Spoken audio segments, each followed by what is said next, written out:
All right, so we will go ahead and get started. Welcome to this virtual candidates forum for Mid-County voters, sponsored by MooVoter and the Tillamook County Pioneer. MooVoter is a nonpartisan Facebook group with nearly 1,000 members that strives to educate voters on issues that matter to them. The Tillamook County Pioneer is an online newspaper with 18,000 subscribers. My name is Sayde Walker, and I will be moderating tonight. Today, I will be moderating this morning. This morning, we're hearing from candidates and issues that will be on the ballot for mid-Tillamook County voters, including the Tillamook School District, number 9, which includes South Prairie, Liberty Elementary, East Elementary, Tillamook Junior High, Tillamook High School, Trask River School, and Wilson River School. We'll also hear from some of the Tillamook County Transportation District candidates and candidates from the Tillamook Bay Community College Board of Education. All mid-county candidates running in a contested race, as well as those running for the Transportation District and for the Community College Board of Education, were invited to this forum this morning. However, we understand not everyone could make it, so thank you to those of you who are with us tonight, this morning. This morning's forum will be divided into segments, starting with the Tillamook School Board. And for each segment, the candidates will have 90 seconds to introduce themselves. If a candidate's opponent is not here this morning, that candidate will have an additional 60 seconds at introductions. We have a variety of questions that we've prepared for the candidates, and we will not be asking all candidates the exact same questions. Instead, questions will be presented in races, and each candidate running in that race will be asked to answer the same question. Candidates will have 60 seconds to answer, but certainly feel free to give your answer in less time if you're comfortable doing that. We will let you know at the 15-second mark when your time is almost up. Just look for that yellow square on the timekeeper box like we talked about. If you go over, we will politely mute your mic to move on to the next question. Obviously, this can be frustrating, and I understand that. However, we have a lot that we want to try to get through, and we want to honor everyone's time this morning. So after the second candidate has had an opportunity to answer the question, the first candidate will be offered an additional 45 seconds to either clarify their answer or if they have anything that they would like to add. As moderator, I may have a follow-up question or a clarifying question after both candidates have given their answers. I will be drawing the questions and determining who will answer first by a lottery system.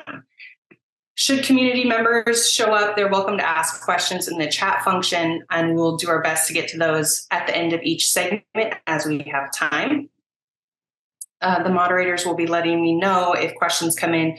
There's also a variety of other ways that questions might come in, and we will be checking those as well so that we can get to as many questions as we can this morning. Okay, so with that being said, we're going to get started by meeting the candidates for Tillamook School Board number 9. First off, we have Danelle Boggs and Matt Petty, who are both running for Director Position 1. And we have Justin Opthmeyer with us this morning, who is running for Director Position 2 against Heidi Rieger. Heidi did not respond to our invitation to be here today. For Director Position 4, neither Valerie or Chris could be here. And for Director Position 5, we have Samantha Spratt and Kurt Mazet, both present this morning, so we will get to hear from them as well. So thank you to everyone who is able to show up. And like I said, each candidate will have 90 seconds to introduce themselves. However, since Justin does not have an opponent present, he'll be given an additional 60 seconds and will not be engaging in a round of questions. Should questions come in from the audience, Justin is welcome to answer those as we have time. So we will start introductions with Danelle.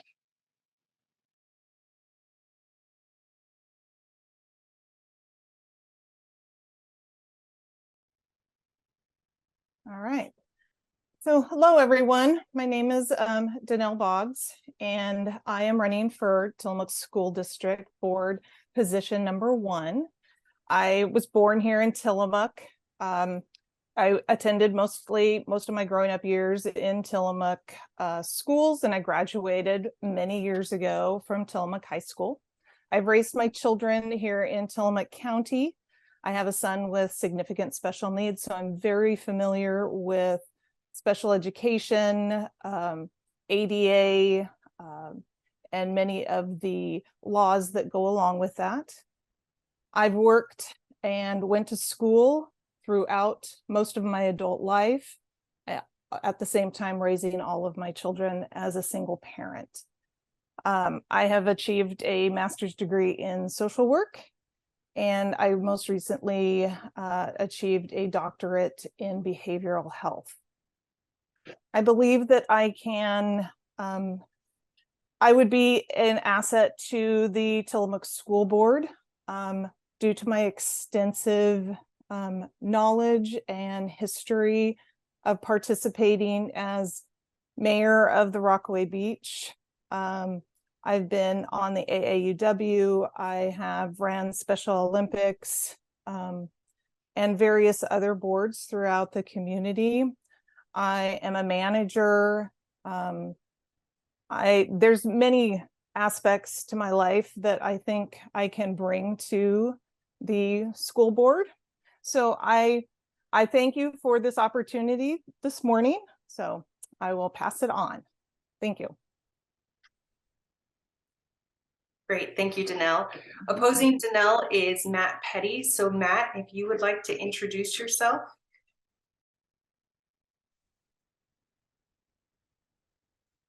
And please, there you go, thank you.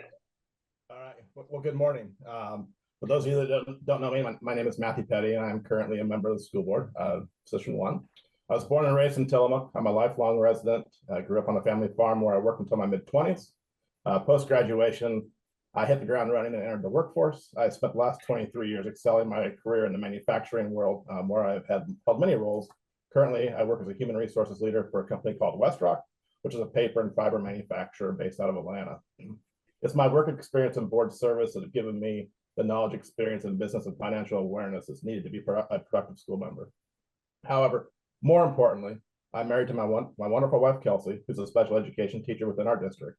I have 2 sons, Clayton and Cody, who's in 8th and 5th grade, and many nieces and nephews in our system. I definitely have a vested interest in our students' education.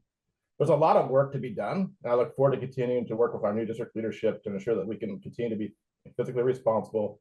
With the looming state school budget fund shortfall, this will be critical, and also that we continue to build policy that encompasses all students and perspectives, that we grow our academic achievement through adopting the best curriculum possible, and equally important is to ensure that we retain our highly qualified and talented educators, and we provide livable wages to our classified staff. I want to say thank you for hosting this forum. I look forward to your questions. Thank you. Okay, up next we have Justin Offmeyer, and Justin, you have 2.5 minutes to introduce yourself because your opponent is not here this morning.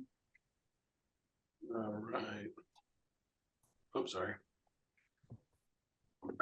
Well, I'm Justin Offmeyer. I am the proud father of 2 amazing daughters at Tillamook Junior High School. My adventurous wife is Cami Offmeyer, who many also know. But to most people, I'm the executive director of the Tillamook Area Chamber of Commerce. I am really interested in continuing on the school board. I was recently appointed. I think our responsibility really as a board is oversight of the district, provide district staff with adequate resources, operational guidance, and just kind of professional empathy that sets them up for success in educating our community's children. I think we have a responsibility to students to provide them with competitive curriculum and a safe and compassionate environment, and just to ensure they're surrounded by exceptional role models as they learn valuable life skills. You know, my involvement began at the district in 2017. I was on the school bond committee, but I have stayed engaged for the past couple of years as a member of the policy advisory committee, which was recently set up by the school board in the past couple of years. I'm a policy nerd. It is what I like to do, which really is what sets me up for success on the school board. I believe I have a lot of experience in policy, public finance, and really organizational management and oversight. And really those are skills that have allowed me to jump right in on the school board and I believe will continue to serve in this capacity. So I've served on several local boards, regional boards, statewide boards. You know, and kind of getting to the school, I think the non-negotiable truth for me is that academics should always be the North Star of the district. All of the things that we do should point to a quality education. However, since I have 2.5 minutes and I'm not going to be answering questions, my top three, beyond just the important role of being a good board member and working well with the current board, is student safety and well-being. You know, that goes back from physical harm. I think that everybody should show up, be able to show up to school in time, to have an expectation that they will be safe from both physical and emotional harm. District governance is kind of what I was talking about earlier. I think the district governance is really, really important. And then trust and accountability. We need to be accessible to parents. We need to be accessible to the community. And that's what you can expect from me. Thank you, Justin. Okay, next we are going to hear from Kurt.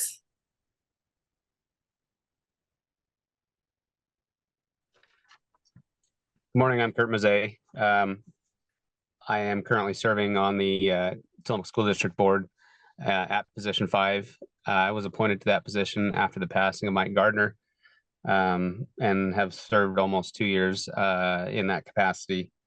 It's been a very enjoyable experience. It's been an active couple of years as school boards go, but all that, you know, being said, it's been a great opportunity to really dig into the school system and to learn more, and so you know, that's the reason that I'm looking to finish out the term, which is, you know, generally a 4-year term.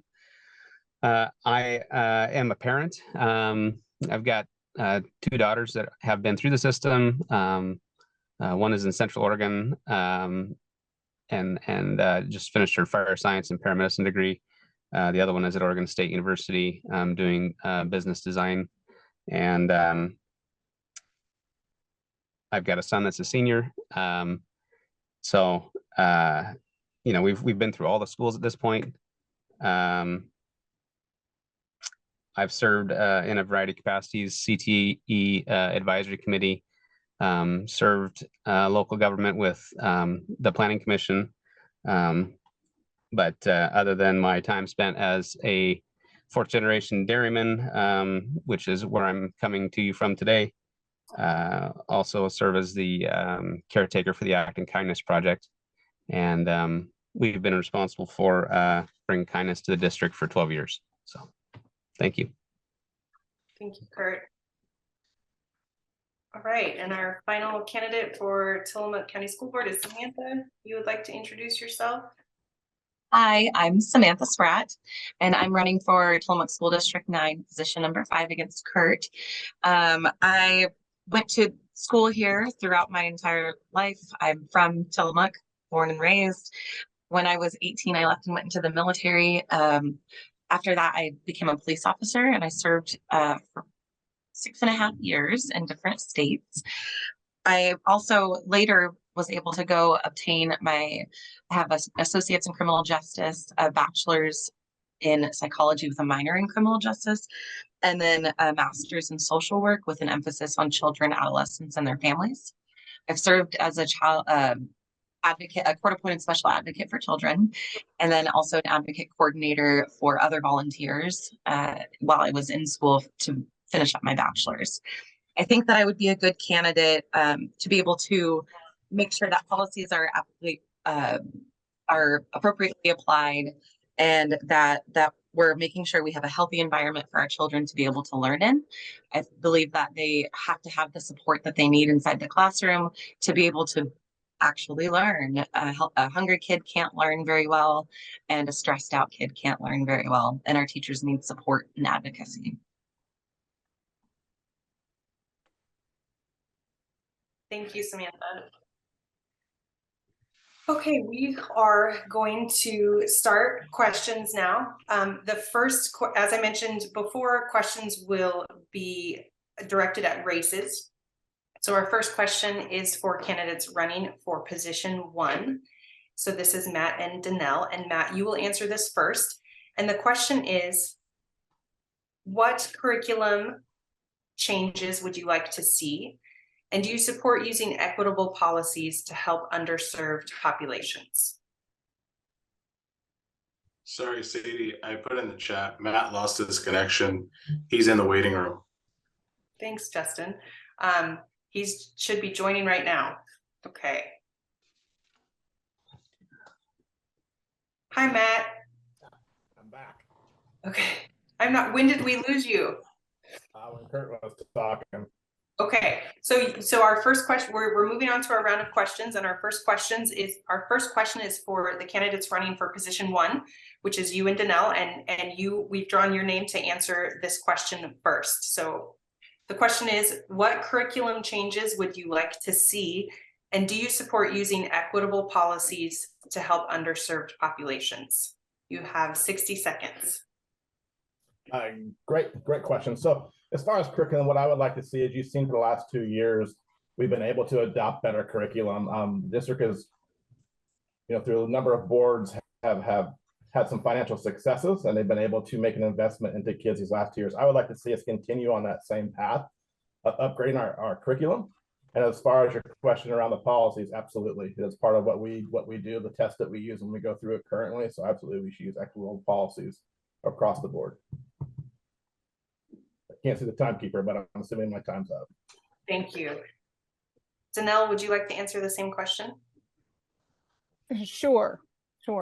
As I have watched and read back on what the school board has been doing with the curriculum, I'm definitely in favor of the changes that they have been doing. They've been upgrading.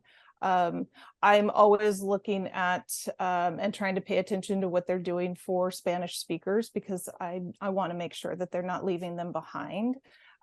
Those should always be equitable. We want to make sure that equity is there. We don't want to leave kids behind. And definitely policies, we always want to make sure that we look at equity. I work with underserved populations in my job. That's been a passion of mine forever. I was part of underserved populations, as a working single parent with a child with disabilities, coming up through my years, that's what we do. And so I wanted to give back, and we need to make sure that kids are served. So. Thank you. Matt, do you have anything that you would like to add to your original answer? I would add, we've recently hired a new curriculum director coming to us from Seaside, and she's very passionate about education. And recently our superintendent had a conversation with her around accountability towards it. And you talk about some of these enthused. So we definitely have a good foundation coming in to continue on the upward trajectory for our curriculum. Great, thank you. Okay, our next question will go to Kurt and Samantha. And Kurt, you will go first for this question. The question is, do you have concerns about the safety of students as it applies to firearms? And if yes, what steps would you suggest to ensure our students and faculty remain safe?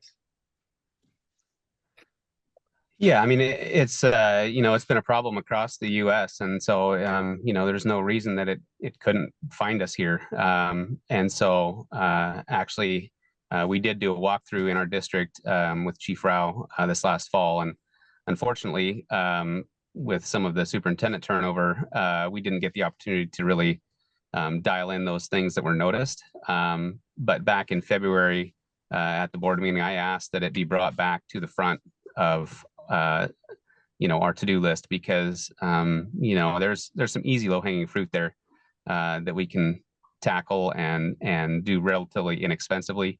And so those are things that are going into the budget. We're going to approve hopefully the budget or this next week, and I want to make sure that that's a piece of it, because yeah, everybody should feel safe at school. There's no reason not to.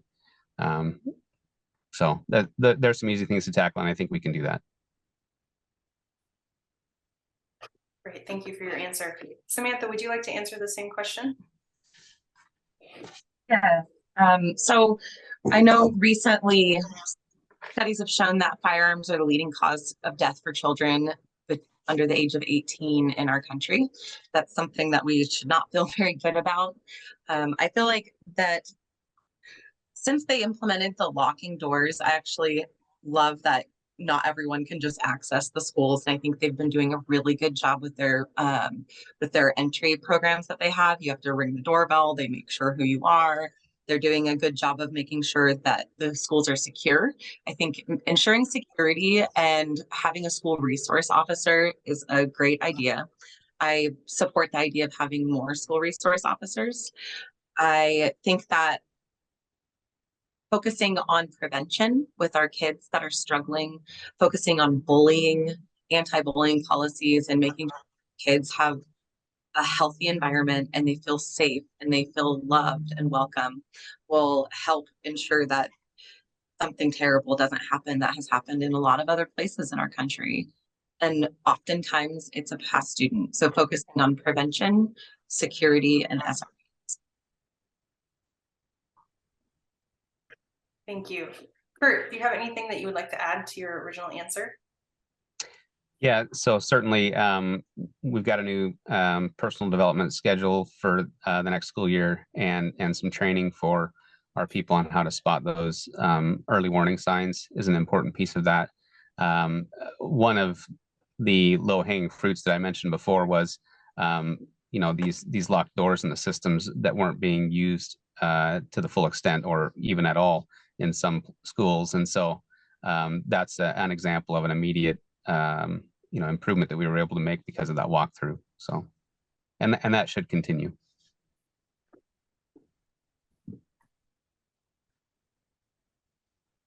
Great, thank you. I do have a follow-up question for both Samantha and Kurt, and we'll start with you, Samantha. How do you see the school board's role in supporting anti-bullying programs or policies at the school district?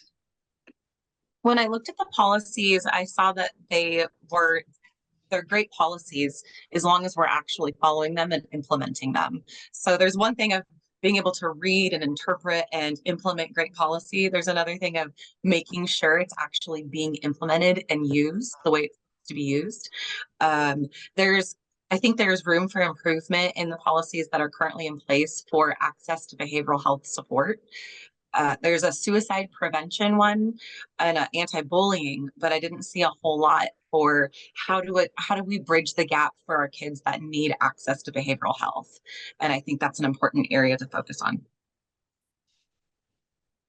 Does that answer the question? Yes, thank you. Kurt, would you like to answer the question? Sure. So I think it's important to recognize that the board's job is basically to lead the charge and to give general direction and then adopt policy. So really, the board's strongest asset is the superintendent, which is our only employee. And so, you know, by hiring a superintendent that is interested in making sure that the policies are being followed, then we can implement those policies and make use of the ones that we've, you know, put a lot of work into putting together already. So again, we're giving general direction, but it's up to you know, the superintendent and the administrators to put that all into action. Great, thank you both for your answers. Okay, for our next question, we're going to go back to position 1. And we're going to start with Danelle this time. And the question is, in what ways do you intend to advocate for student mental wellness, address the rise in alcoholism and substance misuse, and accidental deaths of students in the district? Well, I think, you know, I think Samantha was speaking to some of it. I think we need to advocate definitely for increased behavioral health, So even as a board member, yes, we have policies, and it is up to the superintendent and the administrators to implement those. But as a board member, we can work with our superintendent and our administrators to partner with our partners in the community, whether it's the health clinic, whether it's TFCC, whether it is Adventist, but creating those partnerships so that we can bring in behavioral health to address some of those concerns, because that's where the specialists are. There are, I know that there are behavioral health within the schools, but they can intervene only to a certain point, and then they have to refer out. So how do we bring it in? How do we start addressing it right then and there? Thank you. Matt, would you like me to repeat the question? If you could, yes. Yes, certainly. The question is, in what ways do you intend to advocate for student mental wellness, address the rise in alcoholism and substance abuse, and accidental deaths of students in the district? Thank you. So I think Danielle spoke to part of it. Obviously, it's partnerships with the community. In September, if you recall, I asked our superintendent at the time, did we have the right resources given that we came out of COVID and some of the stuff that we were seeing early on in the school year, if we had the right resources regarding the counselors and those types of things.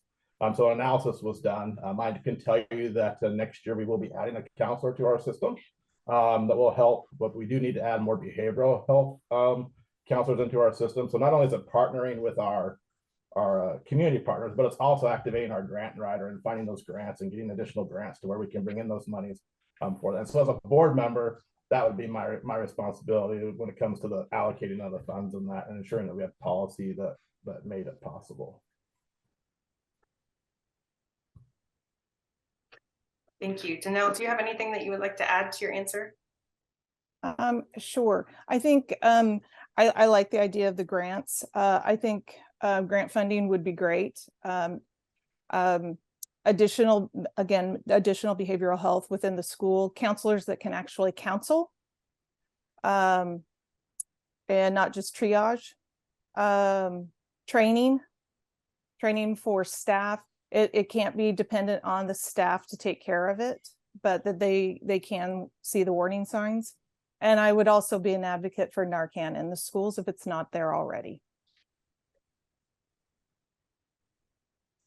Great, thank you both for your answers. We're going to go back to position 5 for this next question, which is Kurt and Samantha. So Samantha, you will answer this question first. And the question is, what is your position on creating programs and incentives to enhance equity, inclusion, and diversity, especially as it applies to the LGBTQIA+ community and people of color?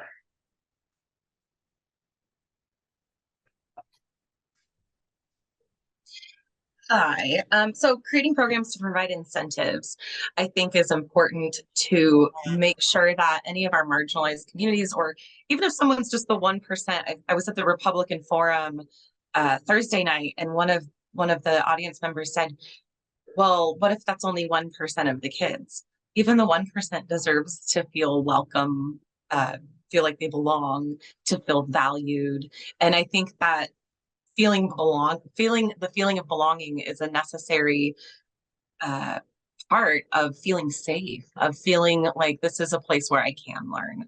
And school should be a place where everybody feels like they are welcome, and they have to have that feeling. And especially any of these communities that are being targeted across our country right now need to feel that they belong.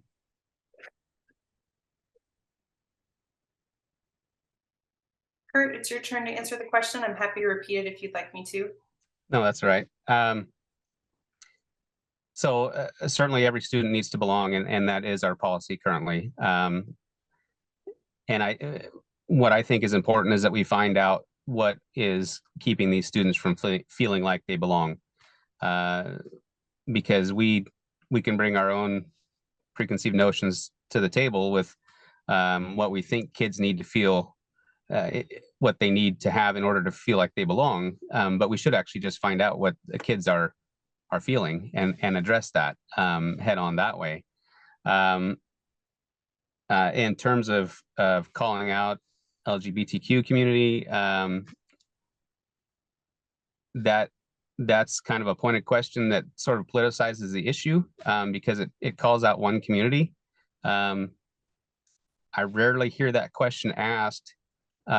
What do we do about our significant homeless population and those kids?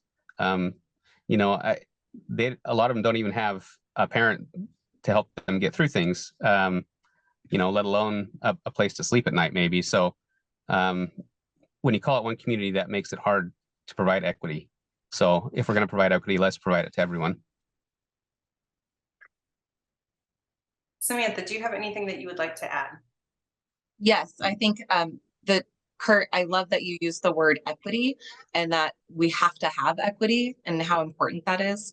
I think you're right. Like, we have a big homeless population and it's so sad.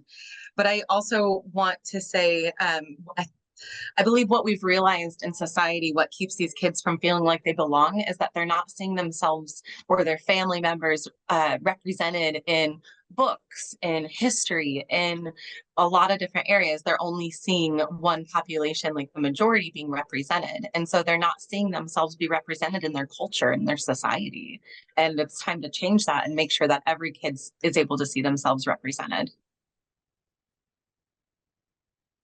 Thank you. I have a follow-up question, and we will start with Kurt. And my question is, you brought up the point of making sure that the issue that you're trying to solve is representative of how the students in the district feel. So making sure that if students feel like they don't belong, that you are getting that information from students. So how would you propose starting that dialogue and getting those questions answered about why students might not feel like they belong?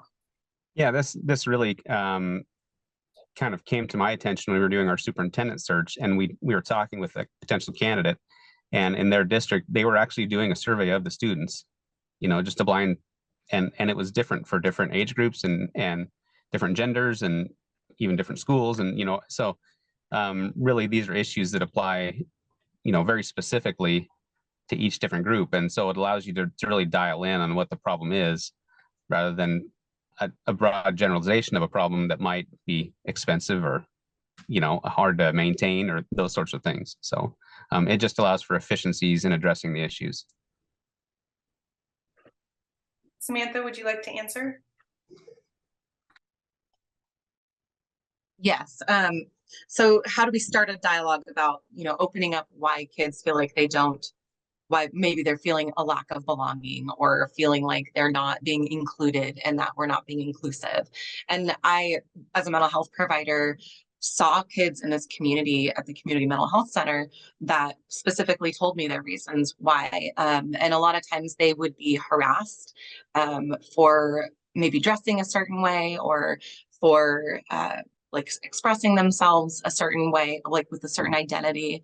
Kurt, it was what I'm specifically responding to is I had some children that didn't know, they were like teenagers that were non-binary, and they were being picked on and made fun of and bullied. And some of the teachers even were making negative remarks to them. And that was really disheartening to hear.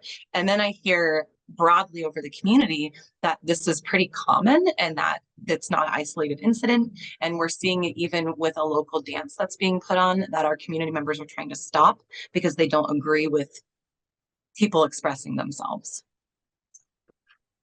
Thank you. I appreciate your answers to the follow-up question. We are going to go back to Matt and Danelle for our next question. And Matt, you will answer first. The question is, how will you work through challenges and even perhaps conflict with other board members who may be ideologically opposed to you in order to get things accomplished for the students?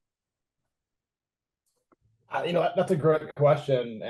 You know, and I would tell you, it's not even that might be opposed to your thinking. It could be even somebody that you align with. You know, conflict is inevitable. Being on a board, you're going to have differences of opinion. You're 5 people.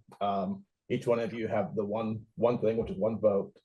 And, you know, for myself, I'm a talker, so I like to talk to people, sit down, understand what it is, and have an understanding that when you have kids and the kids are first, and it's, you know, that's your focus, then, you know, you can agree to disagree on where you get, but at the end of the day, you have to support whatever the board is. So whether I'm on the upside, majority side of a policy, or whether I'm on the minority side of a policy, you know, at the end of the day, my job is to support what the board decides and to have those conversations and dialogues with my board members.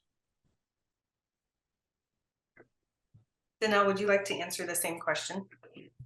Yes. So I think this is an area that I think I will bring a lot of strength to as a social worker, therapist, behavioral health clinician.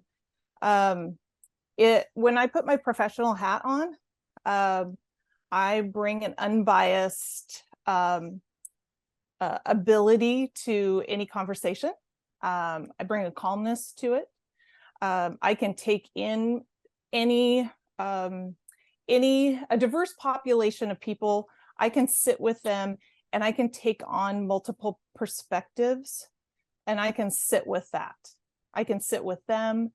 I can communicate with a variety of people, and it doesn't matter where people's opinions come from, where their backgrounds are, their experiences are, and we can communicate and have dialogue. And yes, we may not agree, but we can come to some plan. Thank you, Danelle. Mm-hmm. Matt, do you have anything you'd like to add to your answer? No, I'm good. Great. We will move on to our next question. And this one will go back to Kurt and Samantha.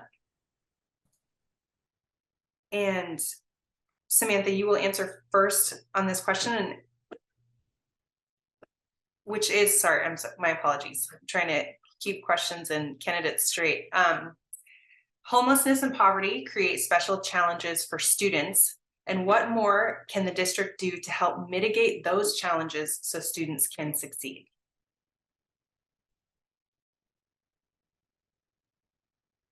So I think some ways that the district can kind of intervene is making sure, seeing if we can continue with free lunches and free breakfasts, and making sure that kids have, that they're fed. Like, number one, let's look at our Maslow's hierarchy of needs. We need food, shelter, and safety first. And so addressing those things first.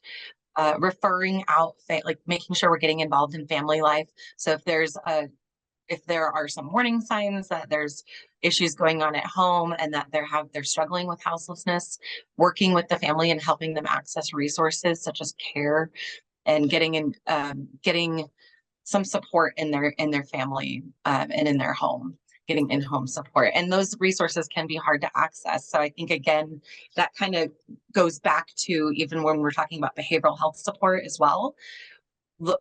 Finding a way to bridge that gap between our community resources that are available and our schools, and helping our families access these resources.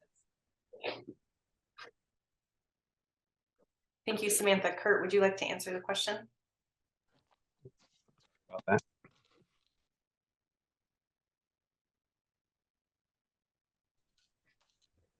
So for the last 4 years, the Act in Kindness Project has been filling what we call Shelby's cupboard, and it's in memory of my late daughter. And so basically these are essentials that are provided to the schools, where if a kid shows up not clean, wet, whatever, they can have warm, dry clothes so that they can feel free to learn. And so that's just an example of partnerships with community partners that allow us to do some of those things where we don't have to try and work through the government juggernaut of funding. Additionally, Wilson School is our alternative school, and I'm the liaison there. And we've done a fantastic job with having very flexible schedules for students to allow them to come on a time so that they can have a job and provide for themselves. And then the last thing is we have to have a better job of getting our free and reduced lunches counted, because that's what gets us our additional funding from the state for that student population. That's what gets us recognized as essentially a district that has a high poverty rate.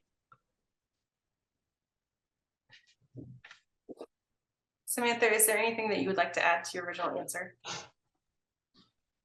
No, thank you.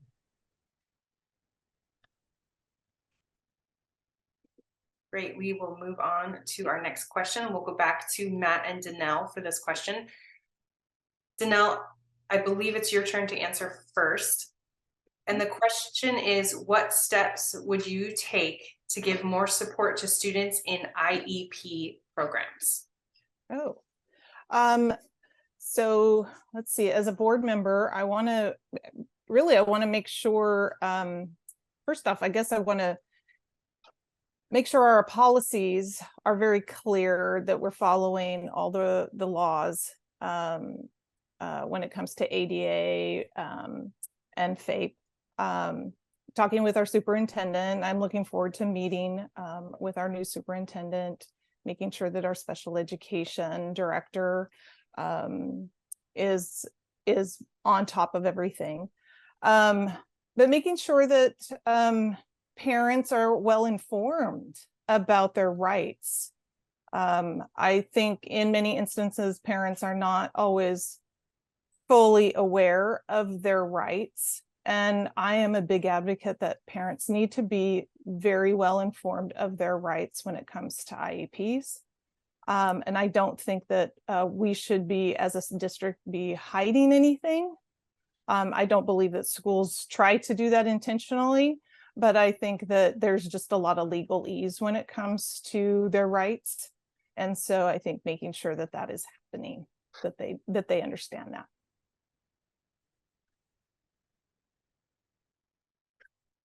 Thank you, Danelle. Matt, would you like to answer the same question?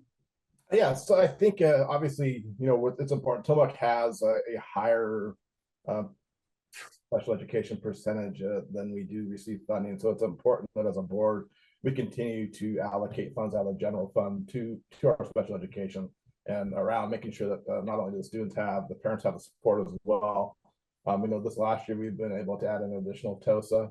You will see in the budget that comes out next week an additional half-time director for special education. So I think it's the board's job is to continue to invest in the staff that can then turn around and invest in the time of the parents, and making sure they understand that we're supporting their children and that we meet their children's needs. At the end of the day, it's important that we meet the children's needs on the IEP. Whether that's however we can do that, and as a board, it's our job to make sure that we're continuing to find funds and provide funds, even though the state's funds they provide for special education don't meet what we need. Danelle, is there anything that you would like to add? Yes. So one area that I would like to strengthen with the special education director and the special education teachers is making sure that they are aware of all the resources that are available to them. Yes, funding is not optimal for all of the students and their needs, but there are a lot of additional resources that I think are missing, that they are not aware of, that I see on the social service side, that individuals that come to me, that individuals haven't been referred to because people didn't know about. So making sure that people are educated, that there are additional resources that can help, and then they can refer them to them earlier. I think that would be a big bonus. Great, thank you. We are going to move on to our next question for Samantha and Kurt. I believe, Kurt, it's your turn to start. So the question is, outside of board meetings, how are you going to keep parents and the community involved and aware of what's going on in the district?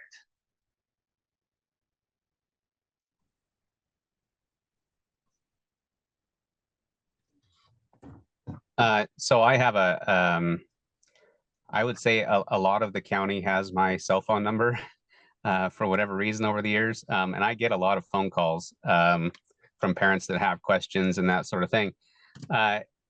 Keeping them informed, you know, I'm more of a listening agent, I would say. The information needs to come from the district office because that creates a unified message, and that's important so that board members aren't out there saying different things. And you know, so really keeping parents involved. We've done a great job of adding, you know, Remind app and you know, Canvas, just a ton of ways for parents to stay in touch with students.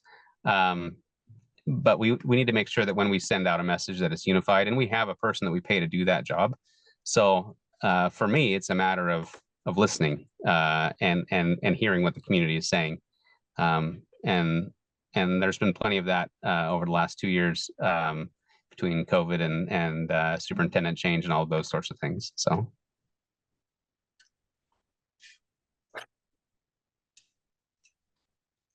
Samantha, would you like to answer?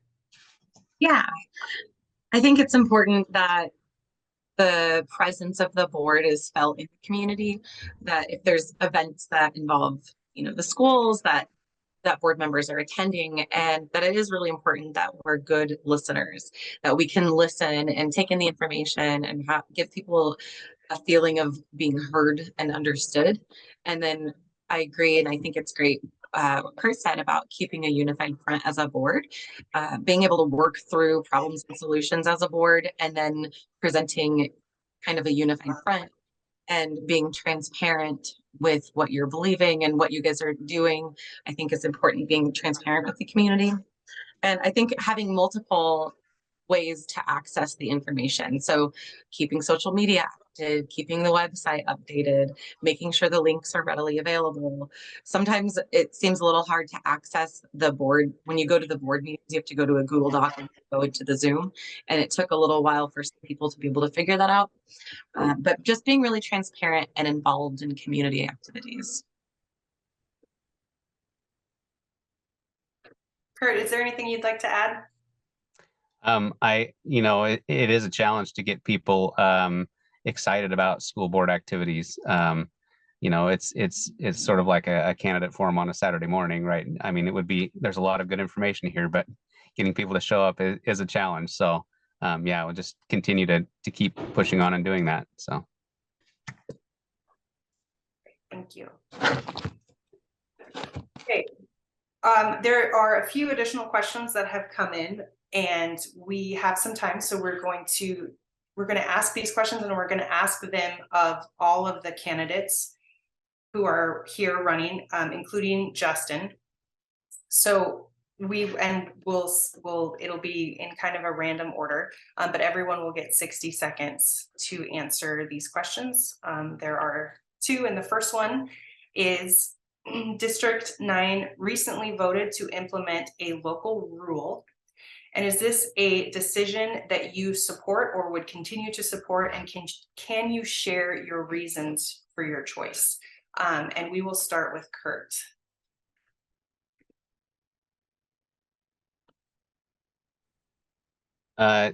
So I'm assuming this is the local control resolution that was passed. And yeah, simply Tillamook is a completely different place than the place where a lot of the rules are made. And whether that's the voting population in Portland and Eugene or the people in Salem that are making the rules, you know, we have a different situation here. We also have very qualified people that have allowed us to have that local control for generations. And so we could see that division pretty clearly, and it was time to ask for that back. Thank you. Samantha?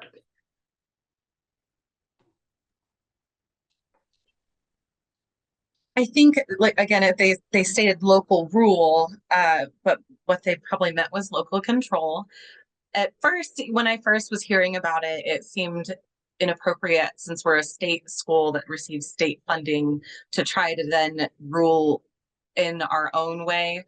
And then it makes me a little bit concerned of so if we're taking local control and we're not abiding by state policy, are we going to get funding taken away?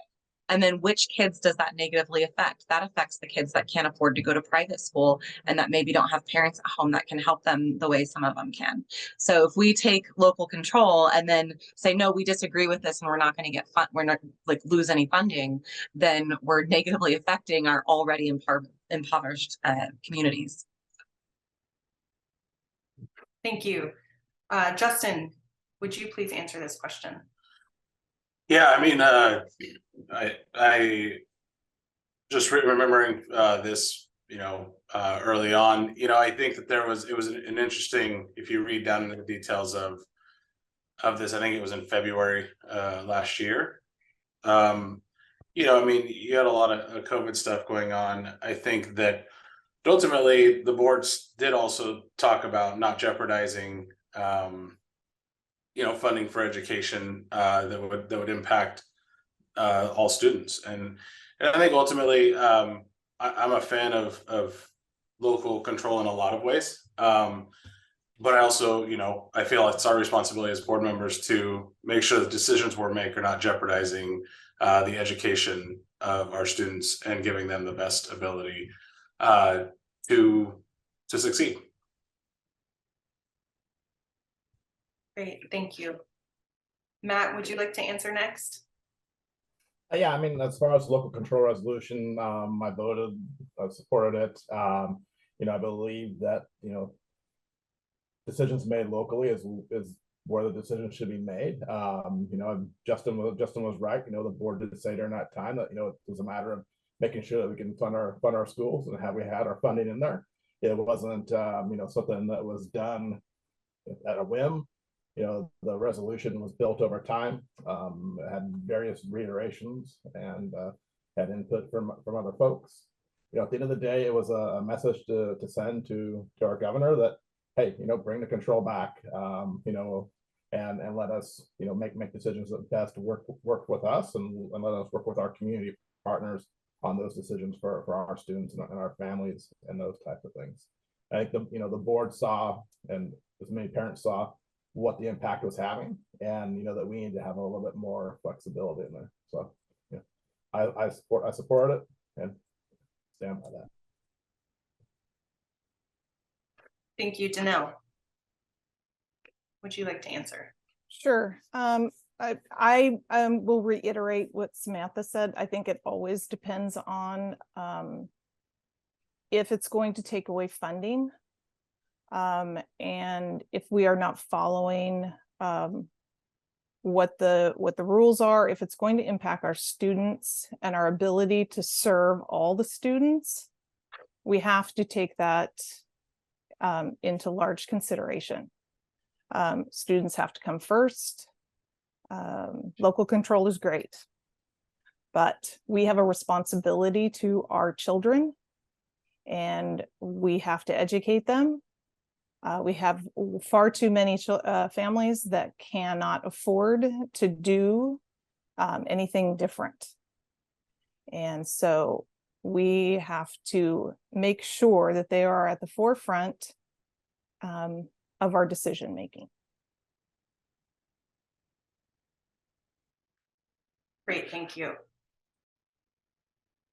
Okay, another question that we will be asking of all the candidates here tonight, and we will go in the same order. And the question is, do you feel there's a place in public education to teach on the issues of sex education, sexual identity, and preference? And if so, at what grade would you see that starting? You all moved on my screen, so just kidding, we're not going to go in the same order. I'm going to, Danelle, would you please answer this question first? Okay. So one, not preference. So I'm going to take that out.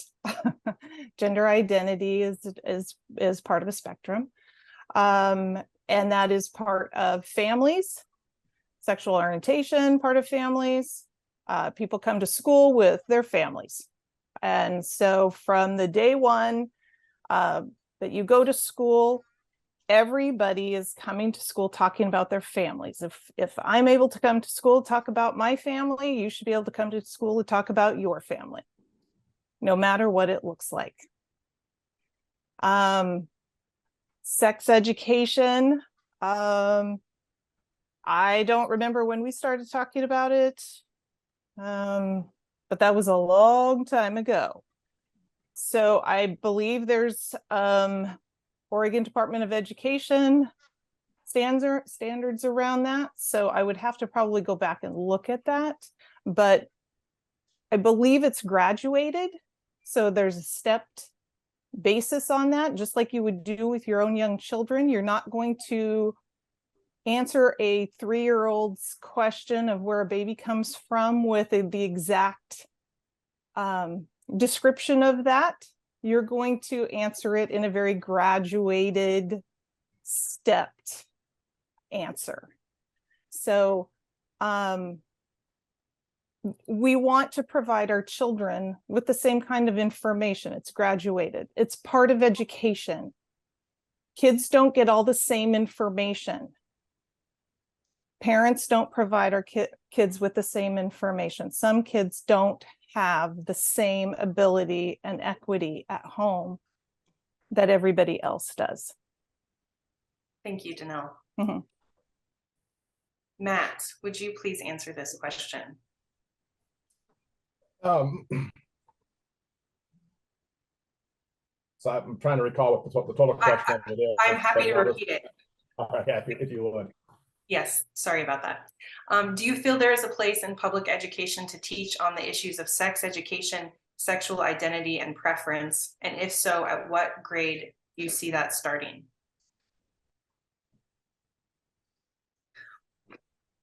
As far as sexual preference on that, I would say no, there's not a place for it.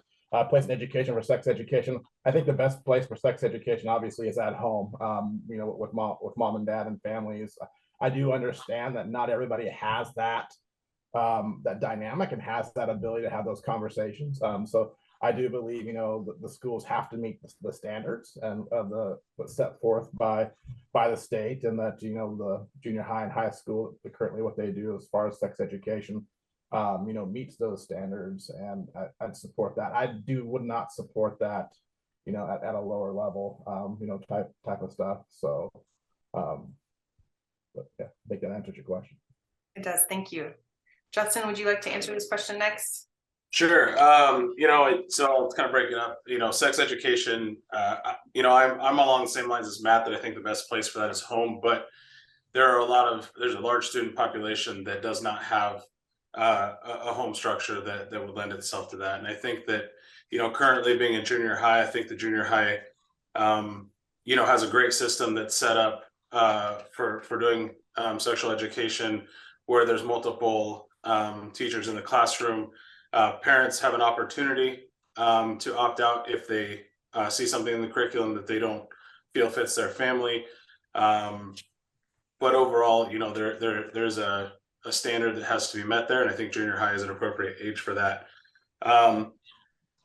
As for identity or preferences, or I think that, for me, it doesn't come down to education on those, and I don't think there's a place for that in education. I think with that, though, I do think what is a place for education is to teach kindness and empathy and how to treat everybody with human dignity, regardless of their identity. Thank you, Justin. Samantha, same question. Yeah, I think it's very important that we have sexual education in schools. It's a part of our general health and well-being. I remember taking my kids to our local pediatrician here in Tillamook, and she advised to start teaching your kids about sexual education at the age of 4. So that she actually advised in pre-K talking about it. And the reasons being is that, so I was looking up some of the statistics, and 1 in 5 girls, 1 in 5, 1 out of 5. So that's 20%. And then 1 in 20 boys will be a victim of sexual abuse before the age of 18. The most vulnerable ages are between 7 and 13. So I think it's really important that we get a good foundation of what healthy sexual identity or sexual preference, or not preferences or identity, but sexual education, just overall, what is healthy, what is not healthy, what's appropriate, what's not appropriate. And that way our kids can be able to know what is and isn't okay. And also it's important to understand that out of all of these assaults, 3 out of 4 report that it's someone that they know very well. And oftentimes it's at home. So we need to create a safe place at school for them to learn about what is and isn't okay, and that there are differences and differences are okay as well. Great, thank you, Samantha. Kurt, same question.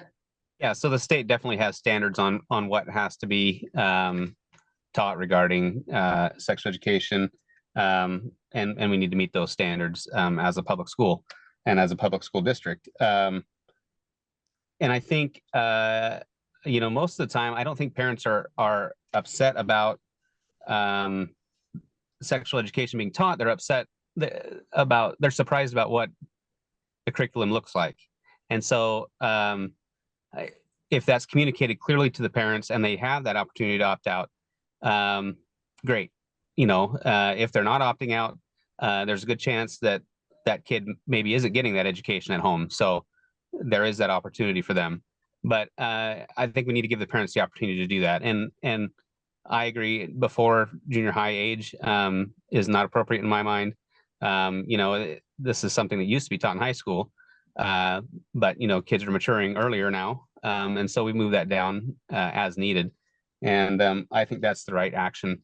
And to sort of echo what Justin said, I gave a speech for the Act in Kindness Project a couple years ago, and it was that you can disagree with someone, but you don't have to hate them. And so, and that goes a long ways on the identity piece. So thank you. Great, thank you.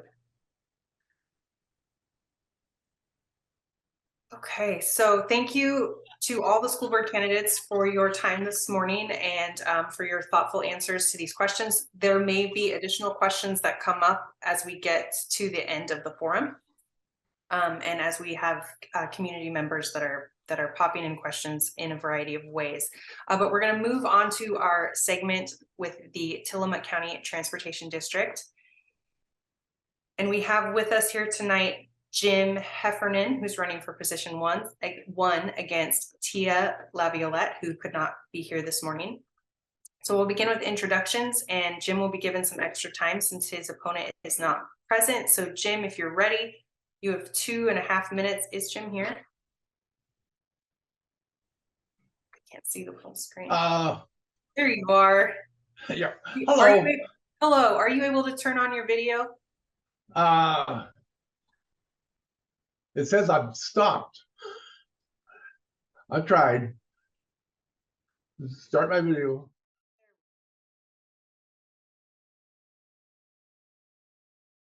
We go. Okay. Okay. Hi, I'm Jim Heffernan. I'm running for a transportation board. I do it because I believe in public service, and I very much believe in public transportation. I promise to do my best to do a good job, and that's all I can do. It's very simple, no politics, needs of people balanced with the money available. I'm very pleased to witness the present transportation board, and I hope to join it. It's I just think they've done an outstanding job providing public transportation in Tillamook. That's and I hope you vote for me. Jim, if you want to keep your camera on, I do have a few questions for you that came in from the community. And the first question is, what's the #1 improvement that you think the Wave needs? I think we obviously need more bus shelters. That's riding buses this time of year is there just aren't enough. I'm hoping to work with the schools and possibly make a community project of constructing bus shelters. But that's there's a lot more involved in it than I actually realized. I just thought we could, hey gang, let's weld up some bus shelters, but there's siding, liability, and budget. Most of all, budget. But other than the operation, I'm just very much impressed with. I've yet to ride a bus that was late. I've yet to see a driver that was discourteous. I think we can be very proud of our transportation district. How do you see, if you were to be elected as a board member, how do you see involving the community in decision making, in keeping them informed of what's going on?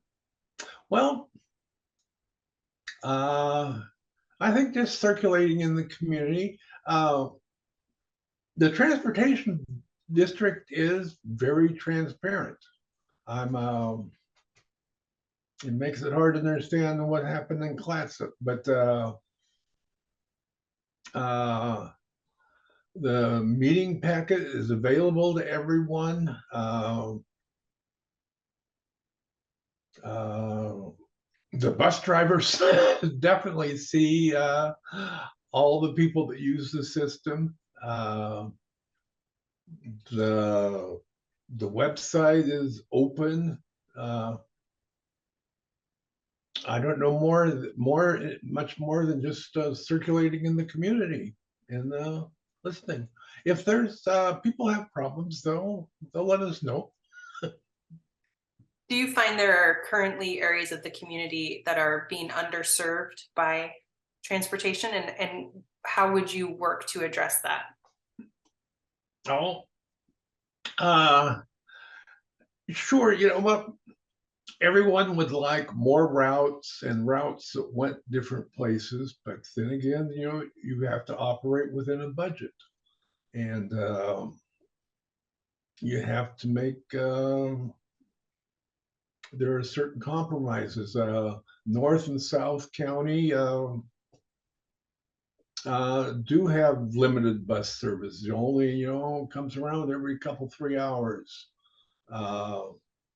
I think Tillamook City has outstanding bus service. Maybe it could run a little bit later, but again, there's a question of budget and bus drivers.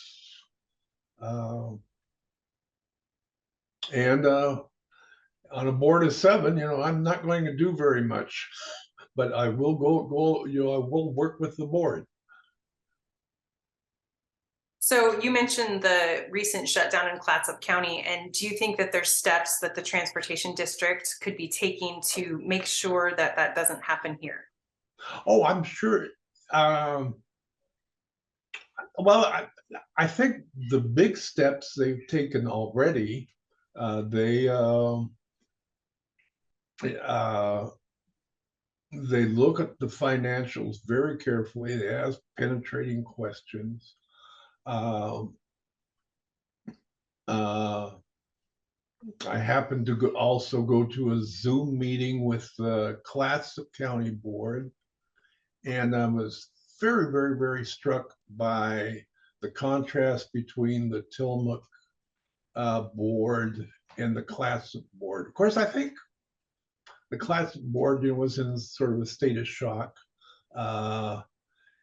And I don't really know, but I really think that the missing people from the board meeting I was at, namely Mr. Hazen and Debbie Booth, were probably telling the other board that, oh, things are all right. Don't worry about this red ink. And I think they believed them. I don't think any of the board members at present would fall for that. It's very, you look at the financials for both districts, and Tillamook doesn't show any red ink or parentheses anywhere in their statements, and their financial director looked very happy about the auditor being here and being done. And Thank you. One last question for you, Jim. Have you attended board meetings as a community member before for the transportation district? not until I ran for the district. No, I felt like if I was going to run for the district, I had to know what they do, and it's been very instructive. And I've become very enthusiastic about the district. I've ridden on all the buses, and I think we should all ride the buses more often. Great, thank you. We will have another opportunity to hear from you during closing statements or if more questions come in for you. So thank you so much for being here.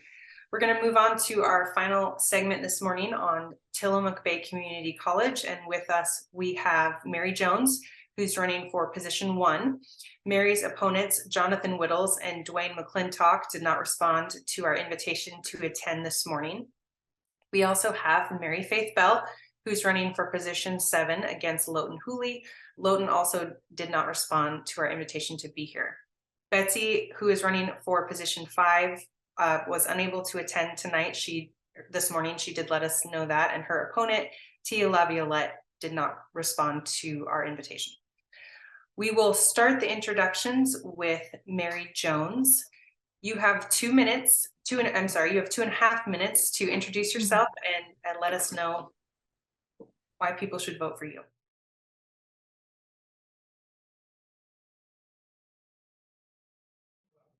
Thank you, Sadie.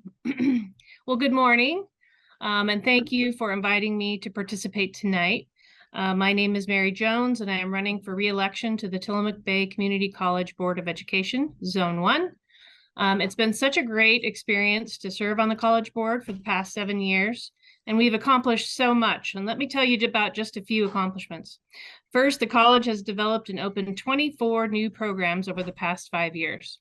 And we've grown enrollment more than any other college in Oregon, 16% last year over the prior year.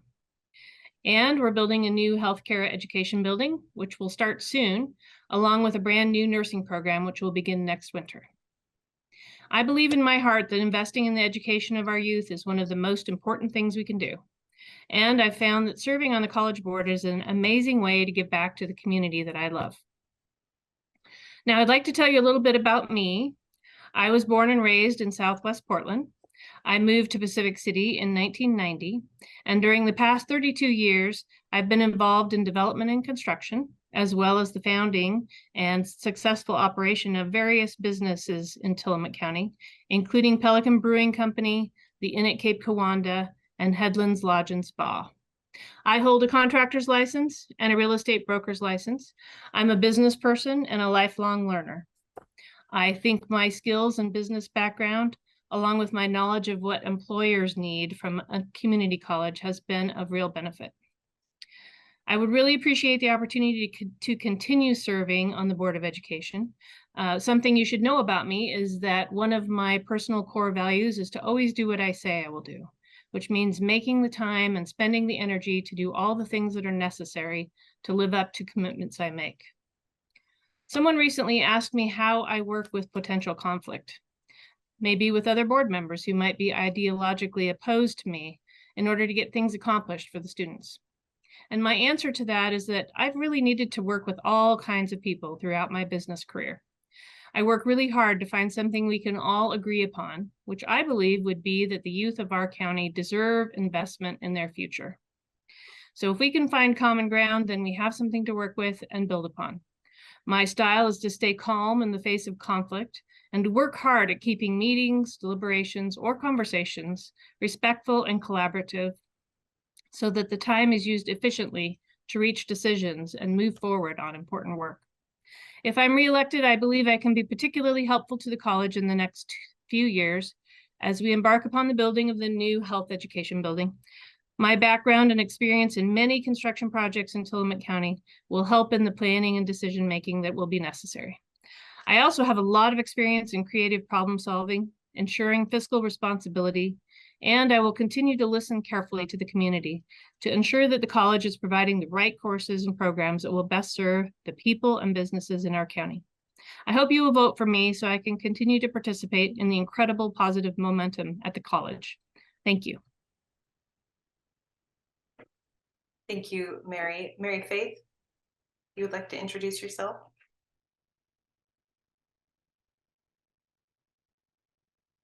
Good morning, everyone. I'm Mary Faith Bell. I'm running for re-election to the Tillamook Bay Community College Education Board. I've been on the board for 10 years. I'm the vice chair and the senior member of the board. I joined the community college board because community college changed my life. I went to community college as a young person. I was a non-traditional student. I hadn't been to high school. I didn't go to high school at all. I knew I was smart, but I didn't think I could go to college because I hadn't gone to high school and I didn't know what to do with myself. And so I went to community college and they said, no, you don't have to have a high school diploma. You can just come here. You can just come and take the entrance exams and the placement exams rather, and then you're in. And so it was truly life-changing for me. It was transformative. I took all the classes I was interested in. It was affordable. I worked my way through it. I paid for it. It was a wonderful experience. And I gained all the skills I needed to be a successful student. And I gained all the self-confidence I needed to move on to a four-year education. So thereafter, I transferred to Linfield College. It was college at the time, and now it's university, and I got a Bachelor of Arts degree. So I was the first person in my family to graduate from college, and my son was the second person in my family to graduate from college, which I'm super proud of. I love the college. I love the mission. I love the work. I love what the opportunities that it presents our community, not only the students, but also the businesses, because we're doing a great job training people to work in career and technical fields in our community. We have great partnerships with TBCC and with PUD and with the Hampton, et cetera. So, you know, people are learning to do important work, and it's so that they can stay in our community. And the next work ahead is starting the nursing program and building the nursing education building, which I'm super excited about. So there's all kinds of exciting work ahead, and I want to continue to do the work. And I'm on the Bond Oversight Committee, which I look forward to. I think that's going to be very interesting. I am proud of the TBCC's accomplishments. I'm proud that the college was ranked 8th in the nation, and I want to continue doing the work. Thank you. Thank you, Mary Faith. We have some time and a few questions for our TBCC representatives. So I'm going to go ahead and ask those, and you will each get 60 seconds to answer. Obviously, Mary Faith and Mary Jones are not running against each other. Their opponents are not here tonight, so I just want to recognize that. And this first question, and we will start with Mary Jones. What is your position on creating programs and incentives that enhance diversity, equity, and inclusion at TBCC? I think it's really important that we enhance our programs. I think the whole premise behind community colleges is to be inclusive. And I would feel like as a board, we should do everything we can do to push that initiative forward. Much of our funding comes from the state. And so there are actually a lot of mandates about diversity, equity, and inclusion. And even if I didn't feel it was the right thing, it is what we need to do as a college. It's part of our mission and our vision and values. So I would be a firm advocate in anything we can do to push forward on developing more plans for DEI. It's very, very important work. Thank you. Thank you. Mary Faith, same question. Thank you. Well, diversity is in the first sentence of our mission statement. It couldn't be a higher priority. And for example, the 23% of our student body is Spanish speaking. And so, or they identify as Hispanic. And, you know, I spoke to this a little bit in my introduction, that community college is for everyone. And Mary just said this, that the purpose of community college is to eliminate barriers to access for education for everyone in the community, for wherever they want to go with it, whether it's just personal enrichment or job skills, or to go on to a higher degree. But the purpose of it is to eliminate barriers for everyone. And so that's where diversity comes in, to eliminate barriers for people who identify as Hispanic, or who speak other languages, or etc. So I think diversity it's primary to the mission and the work of a community college. Great, thank you. This next question, Mary Faith, we will have you answer it first. And the question is, currently students must choose a path that dictates which courses they will take at Tillamook Bay Community College. They're not allowed much opportunity to explore.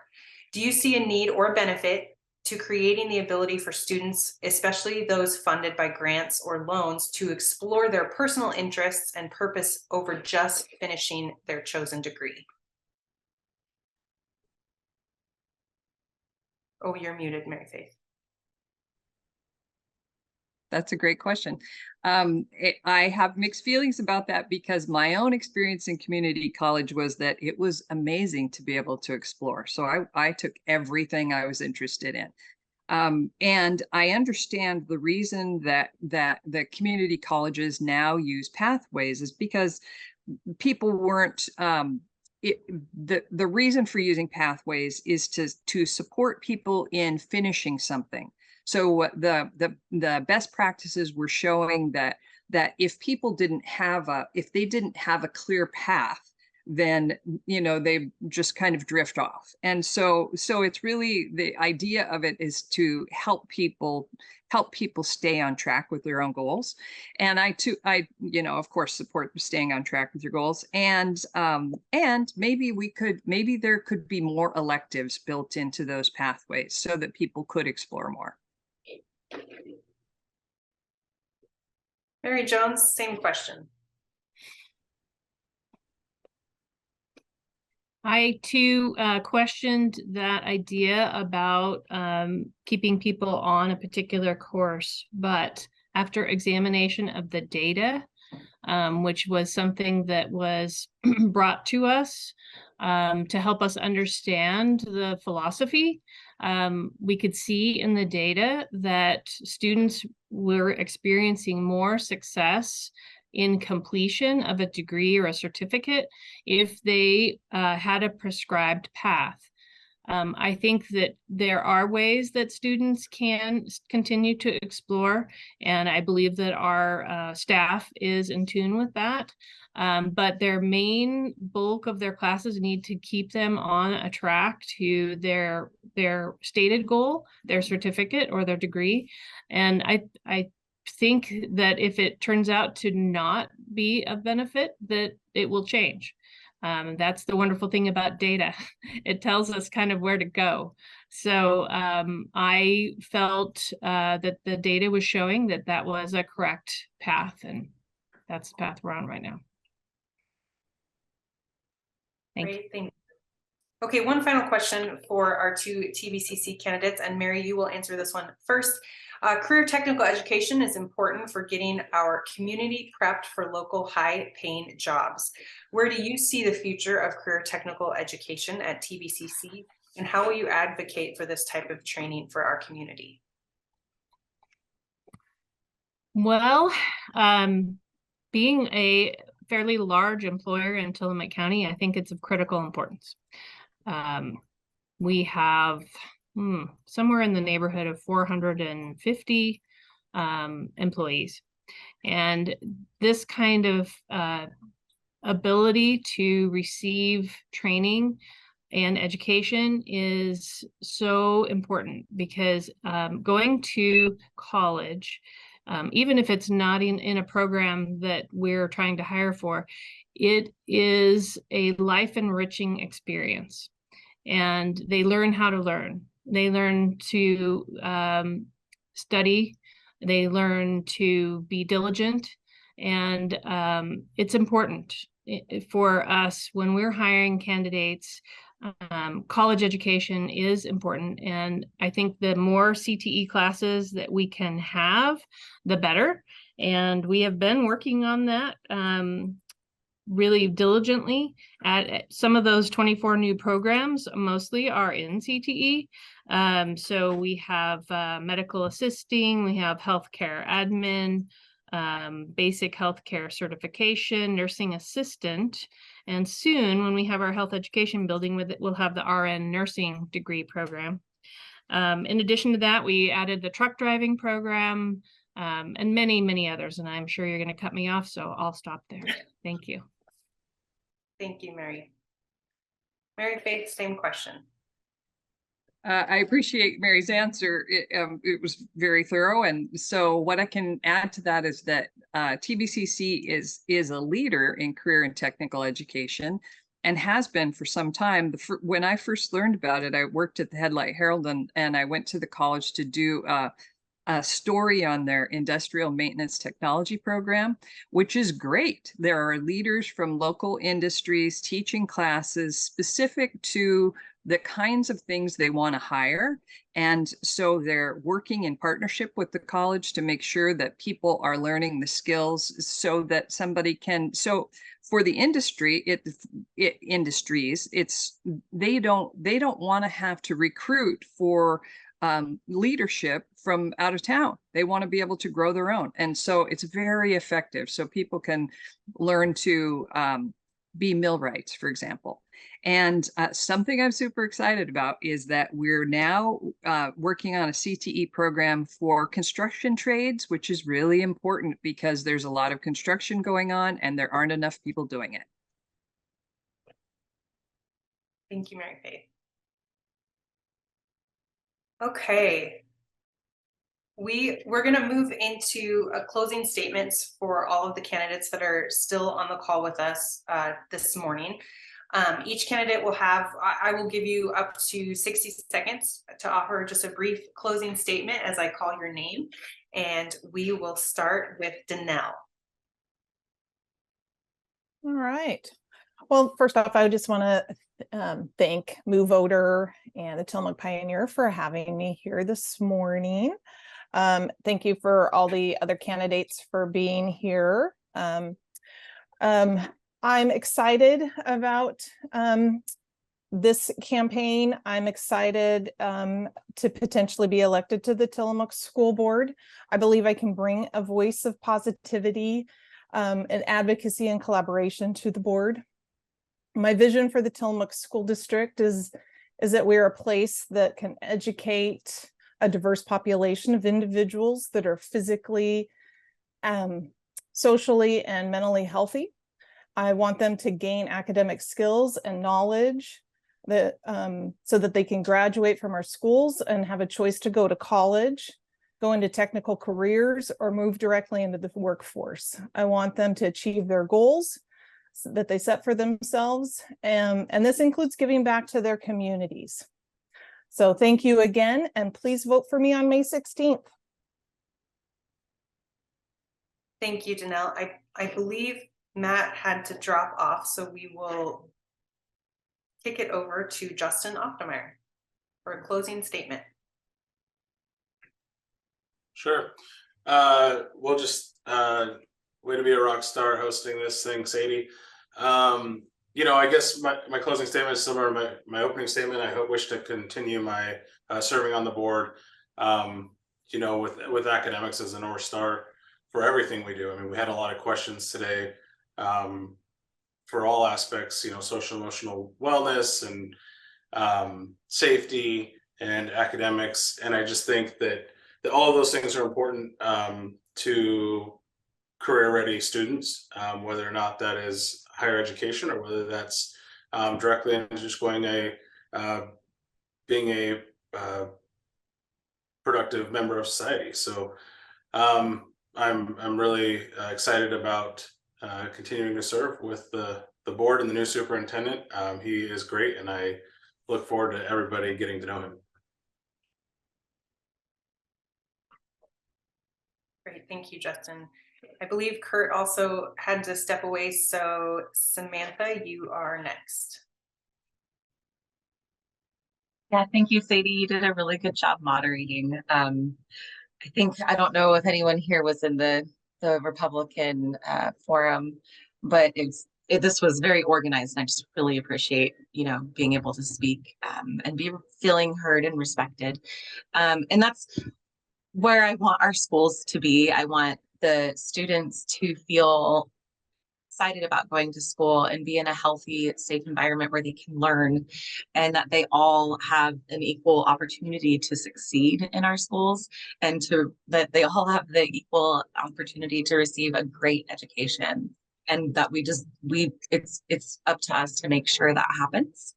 I again have, I'm an alumni. I have 4 kids in the school district, and they will be continuing to be in the school district for the next 10 years. I feel like I'm a good candidate with my background and experience and with my education.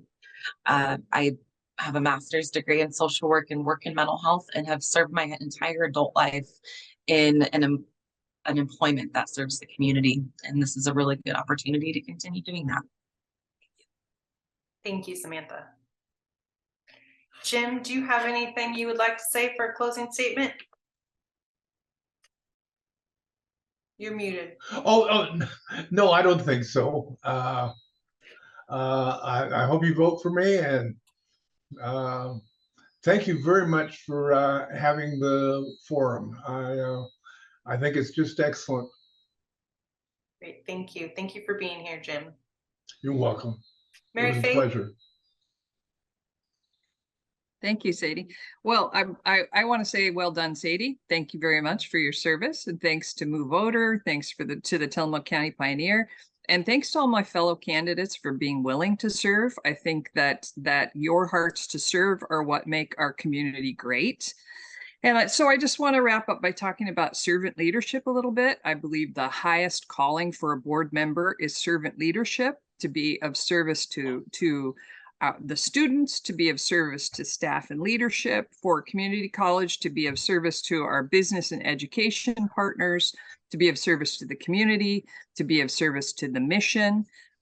So I commit to you that servant leadership if I'm reelected, and I ask you to vote for the rest of our board, because there are 5 of us running, and we are an outstanding board, and we'd like to keep the group together. So thank you very much, and I will close with that. Thank you, Mary Faith. Mary? Thank you, Sadie. Nice work this morning. And thank you to everyone who has been a part of this candidate forum. It's a really exciting time for the college and Tillamook County. So I am looking forward to all of the great work we had to have ahead of us on the new healthcare education building, and putting in place a robust state-of-the-art nursing program for Tillamook County. I ask for your vote, not just for me, but also for the other incumbent board members, as Mary Faith was saying. The others up for re-election, obviously Mary Faith Bell, Betsy McMahon, Andrea Goss, and Shannon Hoff. We're a very strong, experienced, skilled board, and we want to continue the great momentum at the college. So I'm hoping to continue to be a part of the great work and all of the success happening at the college, and I ask for your vote. Thank you.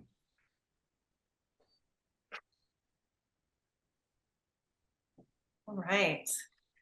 So thank you again to our candidates for attending this morning. And we did have a few community members pop in here and there. So, a huge thank you to those as well. The recording of this meeting will be available online and shared across social media, as well as at the Tillamook County Pioneers website. There will be another opportunity to hear from MidCounty voters on May 12th at 6 p.m. And, we really believe that these discussions are vital to helping a voter make a decision. So we will continue to try to get all the candidates from contested races at the next forum. so that we can hear from more people. If you'd like a link to the forum that's coming up on May 12th, you can search for the event on Facebook. You can also search for MooVoter or go to tillamookcountypioneer.net. And with that, I again just thank everyone for being here this morning. I know it's hard on a Saturday morning, but it's really important that, you know, we make this time for voters, and I appreciate all of you. I think this went really well. So with that, hopefully we see most of you again on next week at our next forum. Thank you all. Thanks, Thank you. everyone. Thank you. Thanks, Sadie. You did great. Yes, you did.